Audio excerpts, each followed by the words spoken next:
So when Eileen was pregnant with Abby, she was at some advertising party where they had several attractions to keep people amused, one of which was a professional psychic who would tell your fortune. And after some coaxing, Eileen sat down, and the psychic looked at Eileen and kind of shuddered and said, "This is a very strong force you have in there. Are you ready for this?" I would describe Abby as one of the most full of life, full of energy people you'll ever meet. Well, Abby's a force to be reckoned with. She always has been. She has the energy level of 3 normal people. So she's our fireball, our spitfire, our whirlwind. She was kind of the crazy, loud, outgoing one.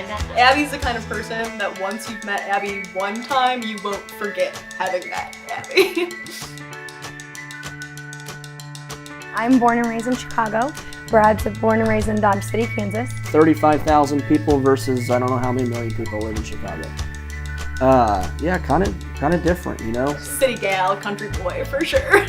He's definitely got the country boy style. You won't see him without his boots on. It's certainly apparent hanging out with all Brad's friends today, you know? It's a country crew. Good boys though, that's for sure. I love the way Brad talks. Brad has this great subtle drawl to it. Brad and all the groomsmen think they're cowboys. They're country boys. They like their boots and beer and country music, and I'm starting to like it too.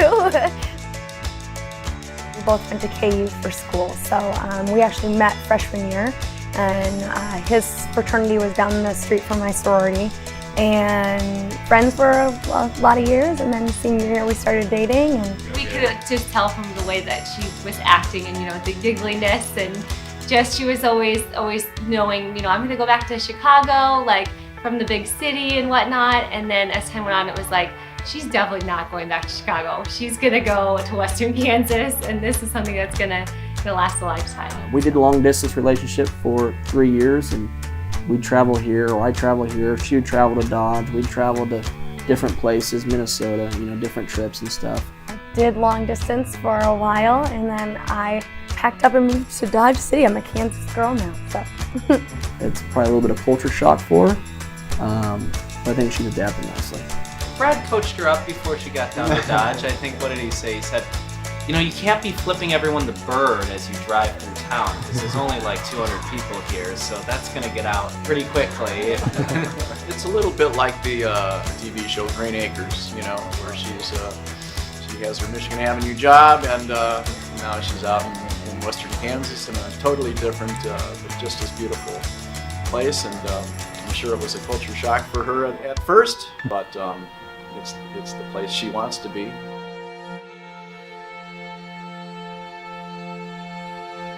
We got engaged on December 20th of 2014. I'm a car dealer, so I work at a Ford store. I run a Ford store in Dodge City, and I had one of our secretaries make up a fake invite. And the invite said, "Hey, Brad, you're invited to the Kansas City region Ford Christmas party. It's in Kansas City on December 20th. It's at the Plaza Hotel," and so I told Abby, "Hey, we need to go to this. It'd be good for me to go meet some more people. It'd be very good networking with other dealers." That day, KU also played, where we went to school at University of Kansas, and big basketball school. I was totally blindsided. I had no idea what was going on. I thought we were going to a party for Brad's company, and all of a sudden we're at a KU game and enjoying that and driving around Lawrence. And then when we were leaving Lawrence, I say, "Hey, let's go reminisce a little bit. Let's go look at the old house I used to live in, and her old house." And so we drove up, and I pulled behind 1339, which is our old senior house. I just asked her, I go, "Hey, 4 years ago, we were parked in this position." She goes, "Yeah, we were crying, and I remember Drake was in there, and we were bawling, and it was raining, and we're like, we didn't know what the future was. We didn't know if we were going to stay together, because she moved to Chicago, I moved back to Southwest Kansas." And she goes, "Yeah, heck, this was miserable. We were crying and stuff." And so then I reached down in the door, and I pulled out a ring, and I go, "Well, will you marry me?" And she lost it, started screaming and crying and laughing and crying, and just awesome, just awesome. And so when we're hugging, she goes, "Wait, is there really a Ford party?" I go, "Yeah, there really is a Ford party." Just kind of egging on a little bit more. So we drive from Lawrence to Kansas City. It's about 45 minutes. And she calls all of her best friends, her mom, her dad. We knew that it was going to happen, so we had planned on meeting down at the condo and surprising her. She had absolutely no idea that we were going to be there. Brad called us and said, he was going to do this. He'd love to have us all come down. We were waiting all day for when we would get the text message and the call, because I was with my parents, so the first person she called was my mom and dad. But then it was funny because I had to pretend, because I was in the hotel room with them, and I had to pretend that when she called me after she called my parents that I hadn't heard yet, even though I'd been sitting in Kansas with my parents. We were literally in the hotel, down the street from where we were going to meet them, and she was calling us and texting us pictures and saying, "Oh, I wish you could be with me, and I'm so excited." Get dressed and we get in a taxi. We pull into their condo and we go up the stairs, and my dad and mom come answer the door, and it's pitch black, and they're excited, giving hugs and stuff. And we walk through the hallway of my parents' condo, and we turn around, and it's all of her best friends, all my buddies, her whole family. Had a bunch of drinks and food. And I was, like I said, blindsided, and everyone was scared over Thanksgiving that someone would, have too much wine and spill the beans, because we're not the best secret keepers. So it was definitely fate, and couldn't have gone better. I wouldn't change a single thing. It was definitely one of the best days of my life. It was one of the greatest days of my life. It was so much fun. Went together great.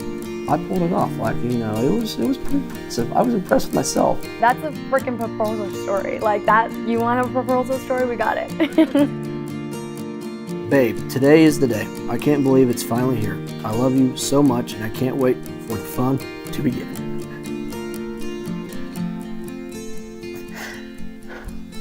These 7 years have flown by, so I know our future together will be amazing. Love you more than anything. Your baby, Abby Lewis. I remember when she walked in the door in 2009 at 1339. It was the first day of our senior year, and she looked beautiful. She had this flower dress on, just looked beautiful, and I don't think she's ever looked, more beautiful since that day. I imagine this afternoon, once I see her, it's probably the beautifulest she ever looked. And I imagine when they open those doors and the music starts playing, she starts walking down, it'll probably get pretty emotional.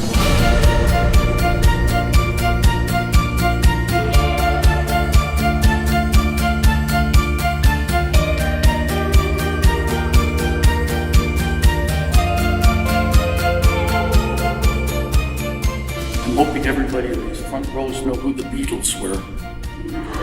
Because the Beatles got it right when they sang, "All you need is love. Love is all you need." Abby and Brad. Marriage, like itself, is not only a matter of milestones, but of moments. Your challenge is to make each and every moment meaningful, powerful, and golden. All of us here present wish you the most wonderful and fulfilling life from this moment on. I, Abigail, take you, Brad, to be my husband. I promise to be true to you in good times and bad. Sickness and health. I will love you and honor you all the days of my life.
is the most giving, most genuine, most loyal, caring person that you'll ever meet. Abby, I'll tell you what, you know, your smile, everything about you, I can't imagine anybody better for Brad Lewis than Abby. To Abby and Brad, congratulations on your wedding day. We surround you with our love. May you be the heroes of your story together, and may your adventures be epic.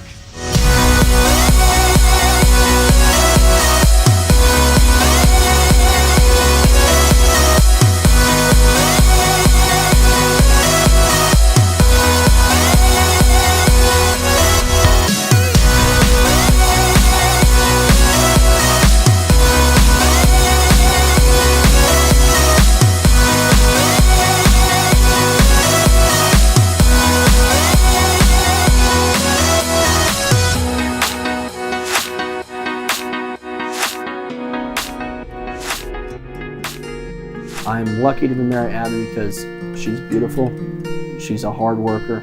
I've said it once, I'll say it a million times. She makes my life easy. You know, she's my equalizer. I love her, and I couldn't be more lucky. He is so fun and personable and so easy to get along with, and we're best friends. She thought December 20th was the best day of her life. I think May 14th will be the best day.